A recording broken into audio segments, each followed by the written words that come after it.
any fitness tips for people who are beginners and are over 40s? You mean people like us? People like us, yeah, 40. but we're not beginners. I'm not beginner, but Yeah. still, अब इसके बाद तो मैं beginner हो गया ना वापस. Oh yeah, it's an internal Okay, joke. fitness tips for people over 40 if they are beginner. Okay, ये सिर्फ 40 प्लस के लिए अप्लाई नहीं होता. I think this apply for everyone. But अगर हम specifically 40 प्लस की बात Yeah, कर रहे हैं I तो want to focus stick on to the sleep 40s. first. Yeah. I know you guys have been working a lot for career, for kids, compromising sleep, वगैरह वगैरह वगैरह वगैरह. But if you have this option, make sure you focus on sleep. Have good 7 to 8 hours of sleep. That is mandatory. Nothing is more important for longevity than sleep. Nothing. Period. Okay. उससे ज़्यादा important कुछ भी नहीं है. Now, if sleep, if keep the sleep out Taken of it, care of, yeah. if that is taken care of it, the next thing you should take care of it is your strength. I'm not talking about the muscle mass. I'm talking about the strength.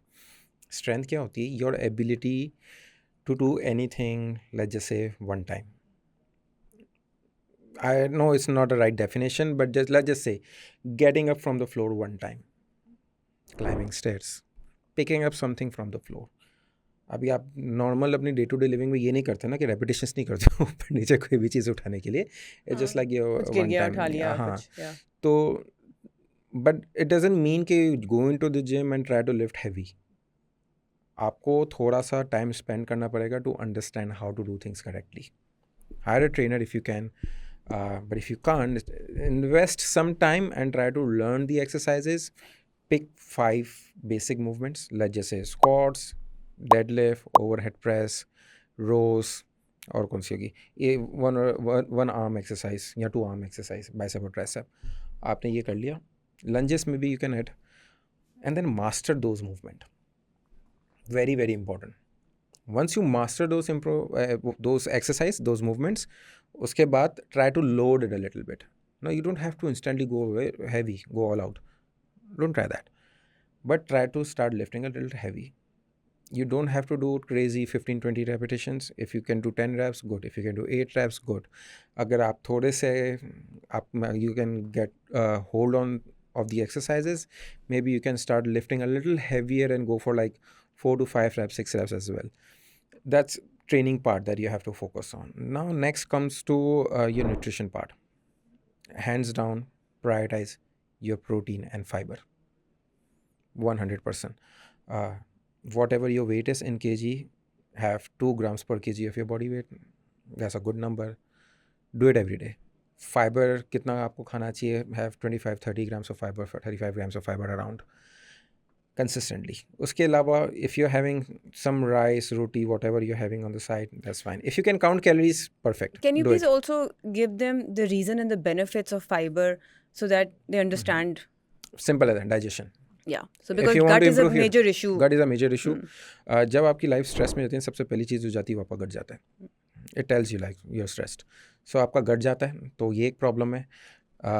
Fiber helps you with your gut health, and fiber overall helps you with your satiation as well, क्योंकि आप थोड़ा full feel करते हो, तो आपकी over eating नहीं होती है, जिसकी वजह से ना you are not gaining lot of fat अगर आपने ओवर ईटिंग नहीं किया है. सर थोड़ा सा प्रोटीन का भी ब्रीफली बता दें. प्रोटीन कि वाई. सो प्रोटीन आपकी बॉडी में तरह मैनी फंक्शन, आपकी जितने भी टिश्यूज़ है वो प्रोटीन से में उसका रोल है. डाइजेशन में भी प्रोटीन का रोल है. प्लस आपका मसल ऐसा is your organ of longevity. अगर आप प्रोटीन नहीं खा रहे हो तो आप मसल बिल्ड नहीं कर सकते. आपकी ट्रेनिंग से रिकवरी आपको करनी है, आपको प्रोटीन की ज़रूरत है. Plus protein is also very satiating. तो अगर आप प्रोटीन ज़्यादा खा रहे हो दैट मीन्स आपकी हंगर सप्रेस रहेगी. अगर हंगर सप्रेस रहती है तो ओवरऑल आप बाकी चीज़ें इतना ओवर ईट नहीं करते हो. एक्सेस कैलोरी शायद आप नहीं खा पाओ. ये मैं उन लोगों के लिए बात कर रहा हूँ जो शायद कैलोरी काउंट नहीं कर रहे हैं, उनके लिए भी दिस इज़ वेरी बेनिफिशियल. सो अगर मैं नॉन निगोशिएबल्स की मैं बात कर रहा हूँ, for people over 40, your sleep, your strength training, do a little bit of cardio, and your protein intake and fiber intake. That's it. This 5 things has to be a non-negotiable. Do it every single day. अच्छा परवेज, एक चीज़ और. हाँ चलें पहले आप बताएं. मैंने cardio बोला, बट कार्डियो को रिप्लेस करके कर दो 8 to 10,000 स्टेप्स एवरी डे. क्योंकि कभी कभी पीपल स्ट्रेस ओवर कार्डियो, या ट्रेडमिल पे चल के आधा घंटा मुझे वॉक करनी है. It's okay. Do 10 minutes 3 times. अच्छा चलें, ये आपने बता दिया people who can access the gym. there are of course a lot of people, a lot of women who might not be able to go to the gym. ठीक है, उनके लिए कुछ बेसिक, खाने का तो हो गया, स्लीप का तो हो गया, लेकिन ट्रेनिंग के हिसाब से can you tell something that can help them at home? Honestly you have to invest in dumbbells. अब घर आप पे, ये हाँ. अब आप ये बोलोगे ना कि नहीं मैं डंबल भी नहीं ले सकता, नहीं सब ले सकते हैं. It's a priority. We all do lot of expense. Dumbbell भी ले सकते हैं और जितनी भी एक्सरसाइजेस मैंने बताई ना आपको, squat, deadlift, bench press, rows and all those exercise you can do with dumbbell. या so that's what my point, that अगर आप नहीं जा सकते जिम, आप थोड़ा सा इन्वेस्ट करो डंबल्स में एंड आप वही सारी Yeah. चीज़ें. एंड आई थिंक अब तो यूट्यूब पे इतना कुछ है जिससे आप एक्सरसाइजेस देख सकते हैं. जो यू कैन एक्सरसाइज का भी अंडरस्टैंड. मैंने नाम लिया वो एक्सरसाइज आप यूट्यूब पे चलो, Yeah. सर्च करो, copy that exercise, understand it Yeah. Well and follow that. अगर आप बोलते हो कि यार मेरे पास इतना टाइम नहीं मिलता, लेट्स जैसे for businessman it doesn't have time to work out, दिन में 15 मिनट मिल जाएंगे आपको. Then it's all about the priority ना. प्रायोरिटी ना, आपको 15 मिनट मिलता है, 15 मिनट वर्कआउट कर लो, बट 6 दिन कर लो. आपके पास आधा घंटा है, 45 मिनट से आप हफ्ते में 3 दिन कर लो. आपको रोज़ करने की ज़रूरत नहीं है. That's a small thing that you can actually work, जिसकी वजह से you make your life better, healthier and also it impacts your relationship with your love ones as well. It really helps, right. अगर आप all the time low energy हो, आपकी health ठीक नहीं है, it will impact your relationship as well. Yeah. So for the sake of your relationship, for the sake of your health, do these non-negotiables for sure.